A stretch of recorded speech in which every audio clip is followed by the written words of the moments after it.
Magandang araw mga katagumpay! Ako po si Abby Trinidad at ito ang Pamilyang Tagumpay, ang programa na naglalapit ng mga kwentong pamilyang Pilipino na patuloy na nagsusumikap, nananampalataya at nagtatagumpay sa tulong ng Diyos.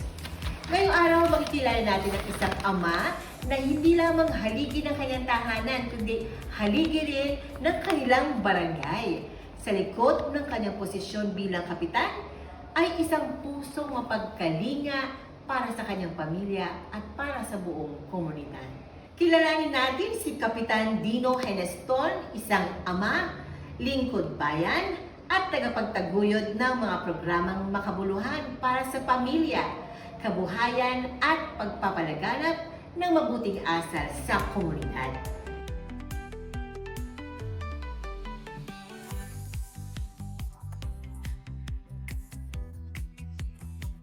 Maraming salamat po sa pagsama sa amin dito po sa Pamilyang Tagumpay. Una po sa lahat, gusto po naming marinig paano po ba kayo nagsimula sa serbisyo publiko? Meron po ba sa inyo nag-impluwensya? Or ikwento nyo nga po sa amin ang inyong lakbay dito po sa pagiging kapitan o ama ng isang barangay. Ganito po yan. Nung araw po kasi talaga nagdala rin sa akin dito sa barangay yung dating kapitan na si Jerry Solis. Pero bago pa ako mapunta sa barangay ay nag-ano ako sa gawain ng simbahan. Choir, tapos yung mga youth leader, presidente rin ako ng youth club namin nung aking kabataan na tatlong beses sa Youth Builder Society. Tapos na miyembro din ako at naging presidente din ng Rotaract naman, ng Rotary Club. Nakuha din tayo mga presidente nung araw. Yun ang ginagawa ko. Kaya si Jerry, nung pumasok siya, kagawad na siya noon, nung naging pumasok ulit sa eleksyon, yun yung tawag nito na nagdagintaan sa akin na para mapasok bilang unang posisyon na tesorero noong 1997. So, unang posisyon niyo po ay isang tresurero noong 1997. At ano po yung sumunod na kabanata from then on? Noong 1997 hanggang 2010, ayun nga ang ating naging tesorero tayo during doon sa panahon ng ating kaibigan punong barangay Jerry Solis. At 2010 inappoint niya ulit ako, naging kalihim naman tayo ng Barangay Batis. At noong 2013, ito na yung nagbigay daan para sumabak tayo sa politika sa posisyon ng kagawad. At pinalad naman, nanalo tayo bilang pangatlong kagawad sa bilangan sa noong eleksyon noong 2013, November. 2013, opo. Tapos noong 2013, hanggang 2018 na naging kagawad tayo, 5 years yung term. Ngayon, lumaban tayo ulit ng kagawad, tawag nito. Tayo naman ay pinalad na maging number 1 noong 2018 election na yan. As what po? Yung kagawad pa rin. Kagawad pa rin. Position pa rin ng kagawad. Tapos, ang 2018, hanggang na-extend ulit ang barangay. Kay Pangulong Duterte naman, in-extend yung barangay ng 5 years. Kaya noong 2023 yung susunod na election supposed na nangyari. Pero noong 2022, yung aking punong barangay na si Ryan, former punong barangay Ryan Llanos D ay nagdesisyon na tumaas ng posisyon nung eleksyon nung 2022. Siya pa'y pinalad at nakuha niya ika-6 na pwesto at naging officially naging konsyal ng bayan ng lungsod ng San Juan. So automatically po through succession at tayo po ang naging number 1 kagawad, kaya tayo po ang humalili sa kanyang posisyon bilang punong barangay ng minamahal nating Barangay Batis. Masasabi po talaga natin na you are called to be the barangay captain of Barangay Batis, San Juan. Yeah. Sabi nga po, sinasabi ng iba, tawag nito, destiny raw, nasa guhit daw ng palad ko. Opo. Naisip niyo po ba yan noong bata pa kayo na magiging lingkod kayo ng bayan o bago man kayo pumasok? O Ay. talagang yung dream po ba niyo yan o talaga lang pinasok niyo intentional or Ay, hindi naman po intentional. Kasi nung bata ako marami akong mga kaibigan. Yung mga kaibigan ko dito, yung mga kababata, mahilig kami siya maglaro, mag-basketball, kung saan-saan. Alam naman yung kabataan noon, hindi katulad ngayon, may mga cellphone, gadgets, hindi na gano'n. Opo. Kasi during nung kabataan namin, mahilig kami mag-basketball. Pupunta ko sa ibang lugar dito sa Barangay Batis, maglalaro ng basketball, makikilala mo yung mga ibang tiga rito. Magiging mga kaibigan mo na rin. Tapos, yun nga, habang lumalaki ako, nag-aaral ako dyan sa San Perfecto Elementary School. Okay. Diyan ako nag-graduate sa paralan ng San Perfecto Elementary School. Marami rin ako naging mga ka-classmate na tiga-Batis din talaga. Na isa sa mga sa akin yun na naging sa akin na kumbaga naging leverage ko na habang lumalaki ko na. Yun nga, naging lingkod ako sa simbahan. Nag-choir ako, tapos yung mga programa pangkabataan din ng simbahan. Kabila ang simbahan itong santuario. Opo. Dito naman sa kabila ng St. John the Baptist, sa youth din ako naka-assign doon. Lahat ng mga programa na lang ibinababa ng simbahan ako nagpapatupad, naghahanap ako ng mga makakasama para doon sa Ngayon, ganun po naging hanggang sa marami nga ako makilala. At yun nga yung nagdaan na rin na nakalaking tulong sa akin. Bilang maluklok bilang punong barangay. Opo, bilang punong barangay, masasabi niyo po ba na ito pong ilang taon nyo, sabi niyo nga kanina, ilang taon na po kayo naglilingkod? Simula nung kayo nag-umpisa? 1997 hanggang ngayon, 2025. 2020, so nasa 28 years. 28 years na naglilingkod? Itong June Oho. 1. Itong June 1, July 1 na 20. So anniversary nyo ngayon, June 1, 2025. July 1. July 1, 2025. Which is, July 2 naman ang aking birthday. Yan. So, advance happy birthday, Kapitan Salamat Dino po. Heneston. Opo, talagang celebration po talaga ng malaki po yan dahil nga sa experience niyo at sa haba po ng panahon na paglilingkod ninyo ay alam po natin na marami na po kayo natulungan na constituent dito sa San Juan. No? Lalo ako'y taga San Juan at naririnig ko po ang inyong mga accomplishment at kayo po ay isa sa mga approachable na officers po Opo. dito sa San Juan. Opo. So, we thank you for that. Opo, bilang naman po isang ama, syempre po, no, meron kayong pamilya at kayo isang ama, hindi lang po ama ng barangay ninyo, Opo. at ama rin po ng isang pamilya. Paano po ba ninyo ito na pagsasabay o paano nyo ito nababalanse bilang isang tatay at isang tatay ng bayan, ng isang barangay?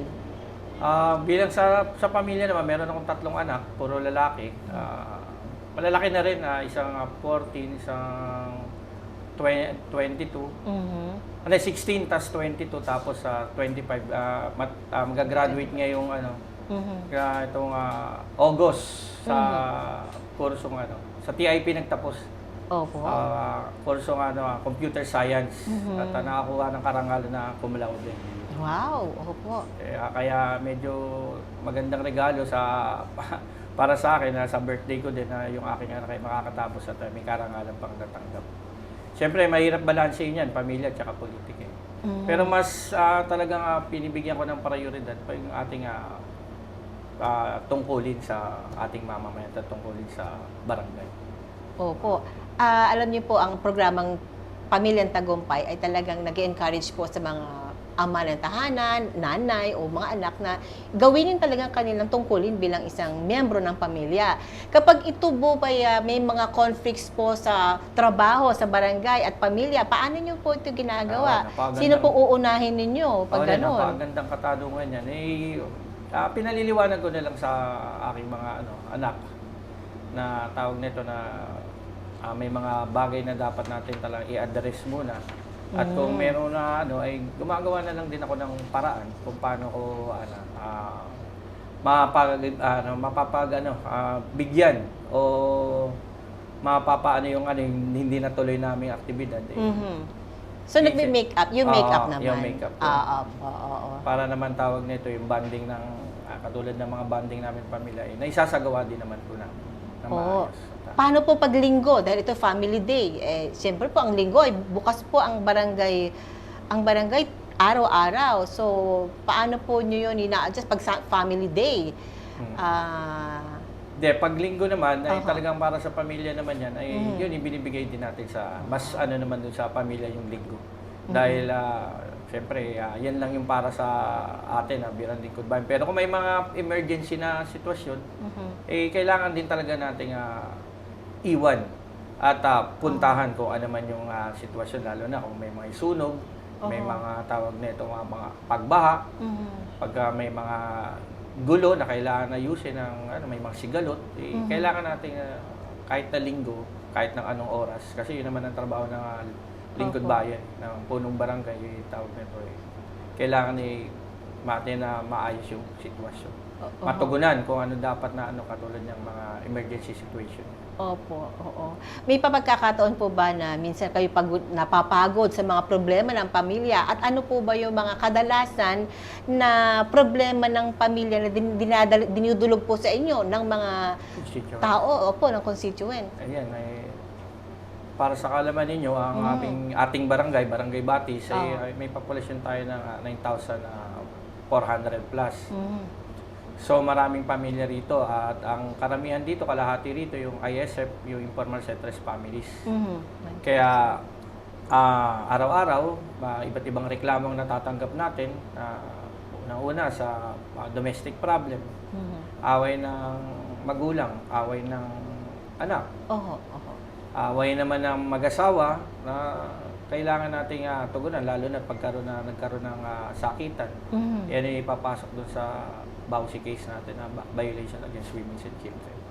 Bawal na bawal kasi yan na manakit, pagsaktan ng babae. Na talagang maigpit ang batas para dyan. Ito nga recently may naipakulong dahil dyan sa sa away Away ng pamilya. Away ng partner. Ng Mag-partner. Mag-live-in o magkasawa.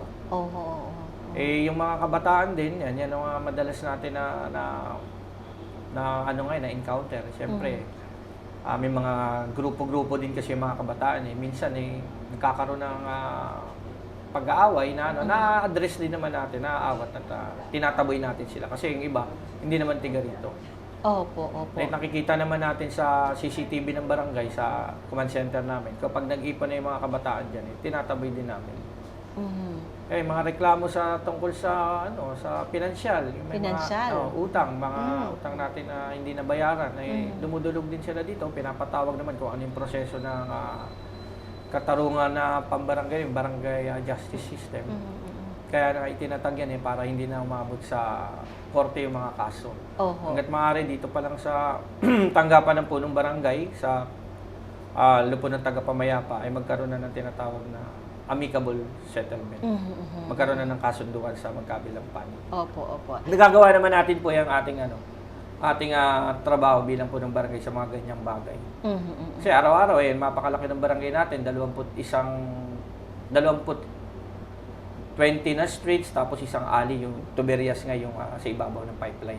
Na maraming nakatirang pamilya yung ating IS. Buti nga po, itong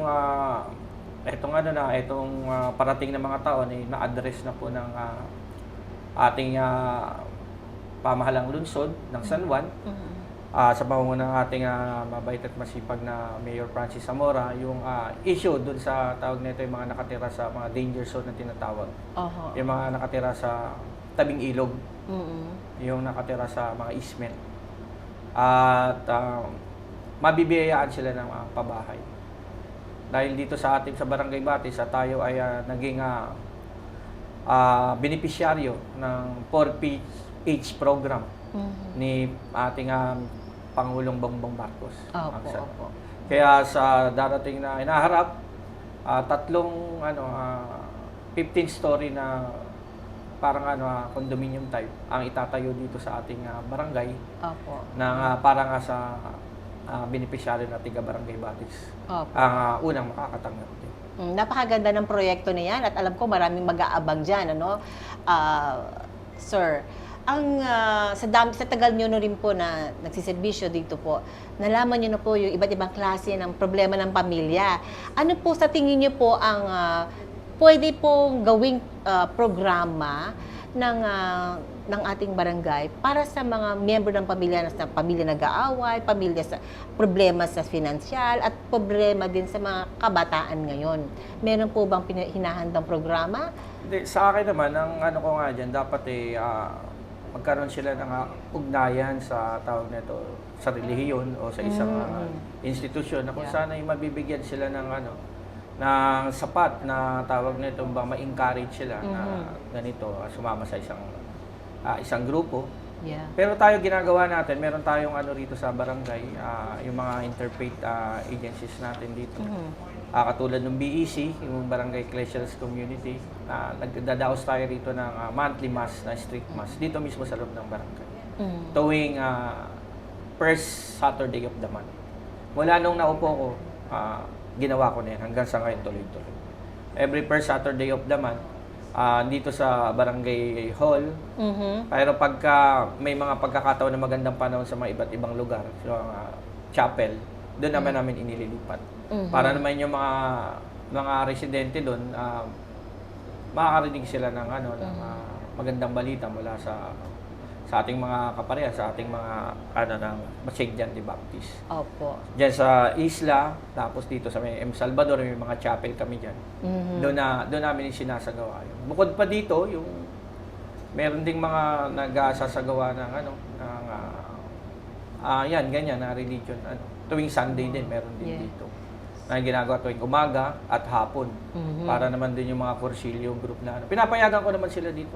Tawag nito para siyempre ma-encourage yung community. Siyempre pagka na-encourage yan, nagkakaroon ng kaisipan dun sa lalo na para sa tungkol sa Diyos, mas nauunang gumawa ng kabutihan. Opo. Maiisip nila.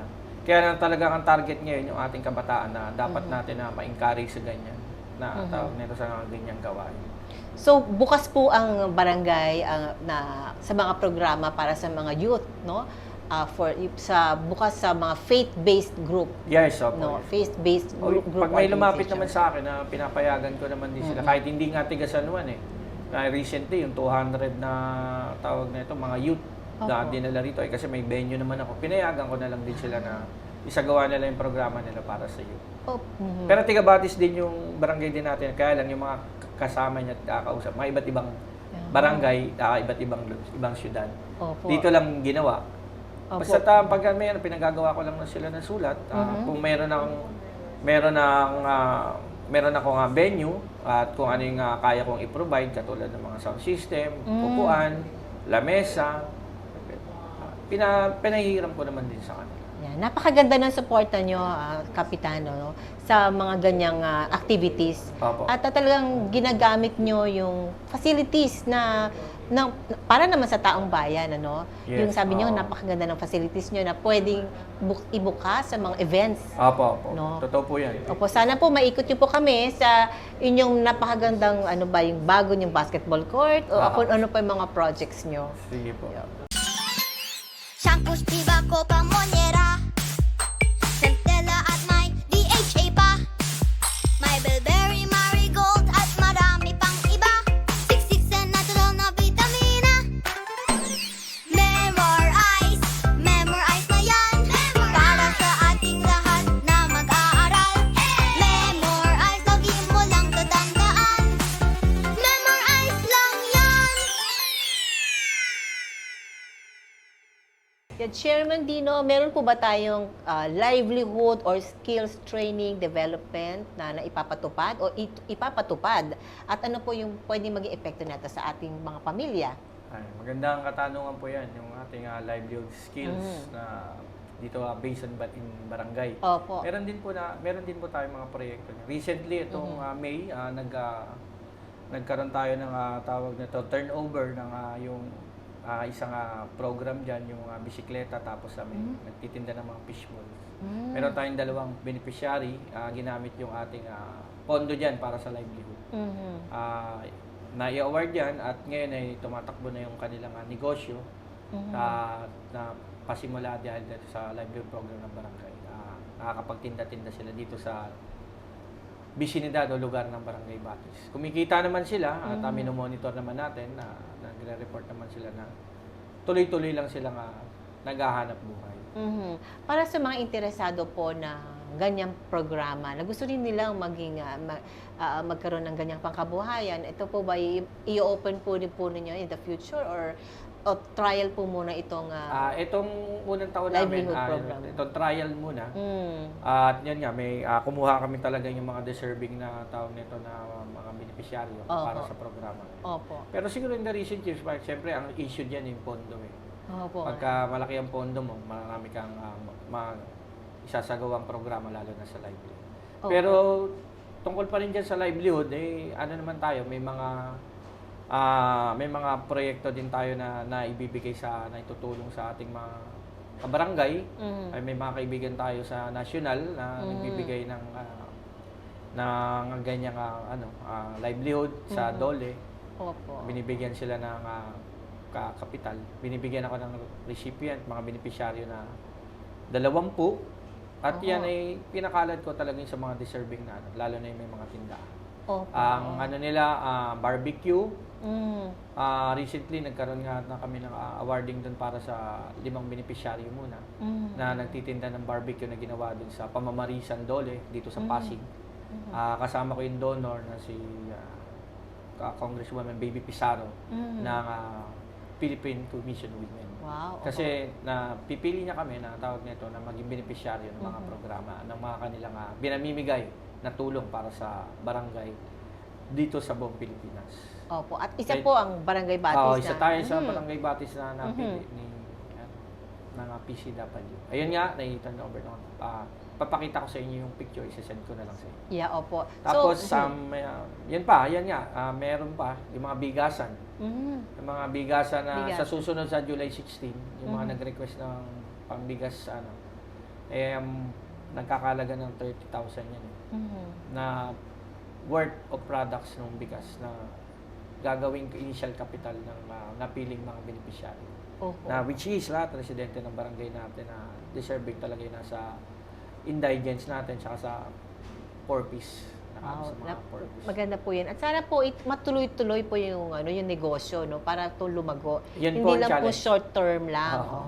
Yan po ang challenge sa barangay na kailangan i-monitor sila yung mga nabigyan ng mga beneficiaryo na tuloy-tuloy para yung ating sa susunod naman mabigyan pa tayo muli na ganyang ganyang biyaya mula sa national government. Opo. Meron po kayong proyekto sa pamilya, sa ama, ana, at mga kabataan. At ganoon din po, may livelihood and skills training. No? Ito naman po, ito po isa sa mahalaga. At dapat top po ito, no? Napakalaga rin po ng values formation. No? Lalo po ngayon sa kabataan. No? Ano po ba ang hakbang ng inyong barangay para maistulong ang disiplina, pananampalataya at mabuting asal sa pamilya? Yun nga, yan, yung katanungan yun yan, napakaganda po yan. Talagang dapat yan na isa sa mga prioridad, lalong-lalo na sa pamilya. Opo. Kasi pagka ang pamilya buo at lalo na at may pananampalataya sa Diyos ay tawag nito, yung mga anak ay tawag nito susunod at magiging law-abiding citizen yan hanggang paglaki. Ang ating mga programa dyan, ay meron nga tayong sa mga kabataan, yung aming 0 to 14 years old na hawak. Meron kami mga programa, yun, recently nakapagkaroon kami ng basketball clinic. At etong nakaraang Mayo, nagkaroon kami ng tinatawag na Santa Cruzan na yung mga kabataan natin, 0 to 14 years old, nagkaroon tayo ng 50 participants na sumali sila, nag-effort, nag-ayos at nagbigay na lang tayo ng insentibo na kung sino man nanalo dun sa tuwa naman sila kasi yan ang mga inaabangan nila din proyekto para sa kanila. Yung mga magsasagala. Tapos yung mga ibang activity pa na sa yung mga feeding, meron tayong feeding program na gumagana itong feeding program natin. Target syempre natin din yung mga talagang ay problema sa kalusugan. May mga beneficiary tayo 10 hanggang 15 mga bata na funded by barangay, funded by the city na ating tinutugunan para sila ay ma-address natin kanilang programa sa kalusugan na pagka natapos yung programa ay na-achieve natin, hindi na sila malnourished, hindi na sila kumbaga gumanda ng kanilang pangangatawan. Mhm. So holistic po talaga ang ginagawa po ng ating barangay para sa komunidad, no po.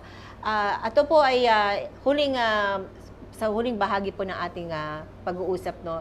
Alam niyo ang barangay Batis, at bakit ba Batis? Alam mo dahil parang barangay Batis, parang laging may tubig, laging baha. Opo. So ano po ba ano po proyekto natin na para maibsan po yung pagbabaha dito sa lugar ng barangay Batis? Ay, ang barangay Batis po, kaya Batis yan kasi ito ay malapit sa tabing ilog. Mhm. Ito, puro rivulets, yung mga sapa, ayan. Mga katubigan. Kumbaga, ito Katubigan, sakop ng Batis, malapit sa ilog. Puro katubigan ito nung araw. Oh. Kaya ito nga F. Manalo, dati ang pangalan niyan, Riverside. Yung F. Manalo na mahabang ating street dyan. Na yan dati tinatawag na Riverside. At kaya naman ang gobyerno natin ay hindi naman nagpabaya dahil talagang itong ating barangay pagka nagkaroon ng bagyo at nagkaroon ng malakas na pag-ulan, may mga lugar talaga na binabaha. Kaya dumanas tayo ng mga malalakas na bagyo katulad ng Ondoy, talagang talagang bamba ang buong komunidad ng Barangay Batis. Napakataas nung pagbaha. Kaya naman sa mga naunang na gobyerno dito, sa lungsod ng San Juan, mga naunang umupo, nagtayo din sila ng pumping station. Dalawa po. Dito sa ating barangay. Dito sa ating barangay may kasalukuyang dalawa tayo. At itong huli sa panunungkulan naman ng ating masipag at magaling na Mayor, Francis Zamora, ay nadagdagan po tayo ng isang bagong pumping station sa lugar ng San Luis. Tinatawag na San Luis Pumping Station. At napakaswerte pa rin natin dahil meron pa rin tayong madadagdagan tayo ng ika-4 na pumping station na ito naman ay sisimulan na ngayong buwan na ito sa lugar ng Valenzuela Street na tinatawag na Baguio Oil Pumping Station sa Valenzuela Street. Opo. Ito ay napakalaking project nito. Talagang matutugunan ang pagbaha dito sa lugar ng Valenzuela sapagkat yan po ay ang catch basin din dito sa barangay. Yung mga tubig ay nanggagaling sa matataas na lugar. Diyan dumadaan sa lugar na yan. Opo. Kaya napakapalad din po ng Barangay Batis na at meron na kaming additional na pumping station. Opo. At hindi lang po yan, meron pang naging proyekto ang ating national government sa pamamagitan naman ng MMDA kay Chairman Artes. Papasalamat tayo kasi isinakatuparan na yung kanilang proyektong NUP project dito sa barangay. Yung neighborhood upgrading project, nature-based. Sabihin ay magkakaroon ng yung ating mga easement sa likod mula doon sa boundary ng Manila and San Juan hanggang doon sa may RJ Fernandez, easement ng 3 meters and 5 meters ay gagawing tawag na ito na may mga nature-based na maglalagay ng halaman, pathway, pwedeng mag-bike, mag-bisikleta at mga mag-exercise diyan sa lugar na yan. Kaya napakaswerte po talaga ng Barangay Batis, may housing, may neighborhood upgrading project, may mga bagong pumping stations. Kaya siguro in the future, mawala na ang baha. Yan po talagang target ng ating minamahal na Mayor Luzon ng Sawan, yung zero flooding sa Barangay Batis. Zero flooding, opo. At alam po natin, lahat ng proyekto na yan ay talagang sumatotal niyan ay magiging masaya ang pamilya ng bawat bawat lugar dito. Opo. No? So dahil syempre, kasi burden sa kanila yun, pagka umulan, bumaha, ay medyo nag-iisip na kagad yan na lilikas. Kahanap ng lalo na yung mga low-lying talaga. Meron talagang mga area dito din sa barangay. So good news po, sa pagtag-ulan, lalo na ngayon, darating na tag-ulan, dapat po magiging masarap ang tulog ng mga taga-barangay Batis, no?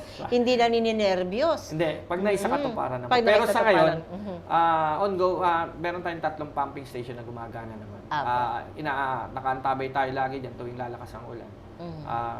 Sinisiguro natin na ito'y bukas at tatawag na ito operational para serbisyo ng ating mga kabarangay, lalo na sa pagbaha. kasabay rin yan, ngayon ay nagpapalinis tayo ng declogging sa buong barangay. Nandito sa atin yung MMD, nag-request ako ng declogging. Simula pa nung February hanggang March, 1 buwan sila dito. Tapos another request ko ngayon, nagsimula naman itong Mayo, tatapusin nila itong buong area ng Barangay Batis. Ngayon, nandiyan sila sa may San Pablo, kasi ngayon San Pablo talagang pagka umulan naunang binabaha. Kasi nga, yan na lang na naiwan doon sa proyekto at meron naman tayong request na sa DPWH, sa ating city engineering, na yung mga naiwan na ay pondohan at itaas para naman ay hindi na makaranas ng pagbaha tuwing may malakas na ulan. Alam niyo, Kapitan, napakagaling yung ama ng barangay kasi lahat ng mga concerns ng pamilya, bata man, kung ano man, alam po ninyo. Malalaman po at on top of the situation kayo. Araw-araw ang digmaan. Umaga't gabi sumasabak sa laban. Dapat protektado ka outside at inside. Immune Advance contains 4 active ingredients gaya ng lagundi, malunggay, non-acidic vitamin C at zinc. Tulong pampatibay resistensya para tulong proteksyon. Isama pa ang proper diet at exercise. Para katawan ay handa, Immune Advance helps support a healthy immune system. Immune Advance ang sandata. No approved therapeutic claims. Ang Immune Advance ay hindi gamot at hindi dapat gamiting panggamot sa anumang uri ng sakit. Available in Shopee, Lazada, and other leading drugstores. Platinum Pro, ang bisa ng 600mg caplet at yerba buena, moringa, lagundi at vitamin C na mga go food for morning flexibility and whole day mobility. Kaya walang aray sa palaging pagkilos. Platinum Pro. Platinum Pro. Meron po tayong isang panauhin dito po sa opisina ni Chairman Dino Heneston. Isa po siyang senior citizen na matagal na rin po na nakatira sa Barangay Batis, San Juan. Ano po ba, Sir Deo Kamaya, ang inyong karanasan o masasabi po ninyo sa pamumuno ng ating ama ng Barangay Batis, San Juan?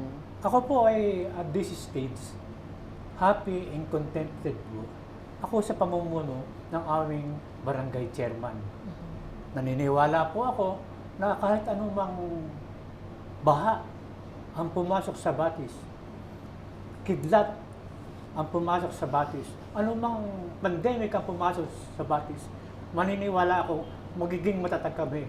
Hindi lang sa pamumuno ni barangay chairman, kundi sa aming leader na si Congresswoman Attorney Bel Zamora, ang aming mayor na si Francis Zamora, at ang aming vice mayor na si Attorney Agkawili.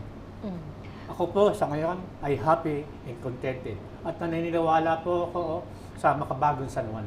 So naniniwala po kayo at na-enjoy po ninyo ang pagiging masayang pamilya?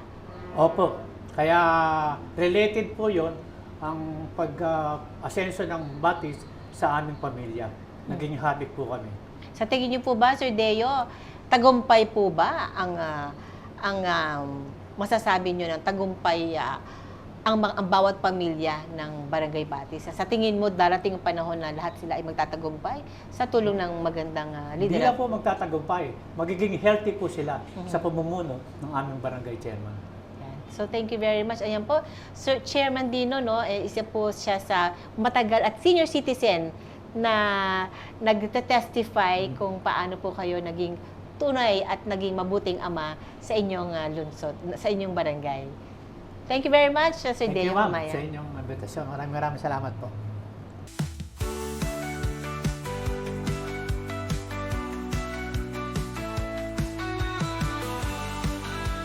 Sa bawat gising natin, napakahalaga ng direksyon. Pero saan nga ba ito magsisimula? May paalala ang librong What's in Your Hands ni Coach Lan Fernandez.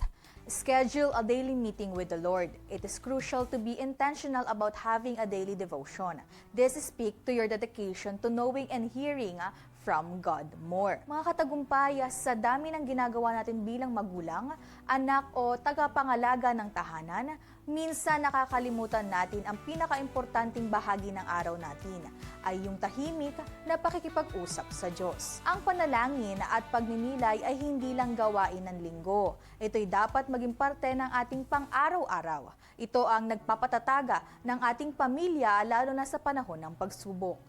Ngayon, subukan nating magsimula ng bago. Isang tahimik na sandali tuwing umaga, isang appointment kay Lord. Hindi kailangan ng mahaba, basta't tapat. Kasi minsan ang tunay na tagumpay sa pamilya ay nagsisimula sa panalangin. Tingnan mo uli ang mga kamay ng pamilya mo. Nandyan na ang simula ng tagumpay. Curious ka ba sa mga ibinahagi ko? Don't miss the book What's in Your Hand by Miss Lan Fernandez. Isang practical at empowering na guide para ma-discover at magamit mo ang gifts mo sa life purpose mo. Kung gusto mo magkaroon ng copy, madali lang. Message ang tagumpay It's All Good sa Facebook page para maka-order. Invest in your purpose. This book might just be the push you've been waiting for. Yeah, Chairman Dino, ano po ba ang inyong personal na prinsipyo bilang isang ama at paano niyo ito naisabuhay sa inyong liderato? At isa pa po, sa paningin niyo po, ano ang isang matatag na pamilyang Pilipino? Ayan, napaganda kong katanungan. Nagmumula ho talaga sa ama yan, sa haligi ng tahanan. Ay, dapat ay, unang-una, may takot sa Diyos, maalalahanin, masipag, at laging may malasakit sa kanyang nasasakupan. Kung may problema, kung may gusot, dapat pag-usapan. Nang maayos, kumbaga ng peaceful. Yes. Para lahat ng nagiging problema ay naaayos within the family at ganoon din sa community kung meron na. Kasi napakalaga talaga nung magkakaroon ng pag-uusap ng harapan ng kaharap mo yung iyong mga anak at iyong esposa at kung may problema, sabay-sabay yung re-resolbahin. Yes. Ganun din sa komunidad. Pagka magkakaproblema yung mga tao, patatawag mo lahat ng involved, kakausapin mo sila, papaliwanagan mo kung bakit na ganito, dapat na maintindihan nila, at pumasok sa kanilang isipan na yung kanilang kamalian ay dapat na itama. At upang sa bandang huli ay magkakaroon ng resolution na naresolba yung kanilang naging problema. Opo, opo. Ang ganda na po ng sagot nyo, Chairman, at nakakabilib dahil po, ang sabi niyo po, ang ama ng isang tahanan ay, at isang komunidad ay dapat, unang-una, makadiyos. Opo. Opo, dahil pag makadiyos, lahat na po yan, aayos ang buhay. Opo. Okay. Captain Dino, maraming salamat po sa pagbabahagi nyo ng inyong kwento. At tunay nga, nabilib po ako sa inyo ang dedikasyon nyo at pagmamahal nyo sa Diyos, sa inyong bayan at lalo na po sa pamilya at sa bayan. Thank you very much, Kapitan Dino, Chairman Dino Heneston. Po. Salamat din po sa inyo, Ma'am Abby, Yes. at kay Ma'am Aida. Maraming Yes. salamat din sa inyong napakagandang programa. Pagpalain po kayo. God bless po. At sana po ay maging inspirasyon din ito sa mga ibang naglilingkod sa ating mamamayan na serbisyo publiko. Kaya yan po ang susi, kailangan meron tayong dedikasyon. Kailangan ang ating target ba lagi ang tao. Para sa tao, yan lagi ang ating unahin. Kasi talagang marami tayong nangangailangan ng mga kababayan. Amen. Thank you very much, sir. God bless you po. Thank you. Thank you po. Pamilya, minsan maingay, minsan tahimik. Pero laging may kwento. Kwento ng sakripisyo ni tatay, kwento ng pag-aaruga ni nanay, kwento ng lolo at lola, ng solo parent, ng anak na nangangarap. Kaya sa Pamilyang Tagumpay, binibigyang pansin natin ang boses ng bawat miyembro ng pamilya.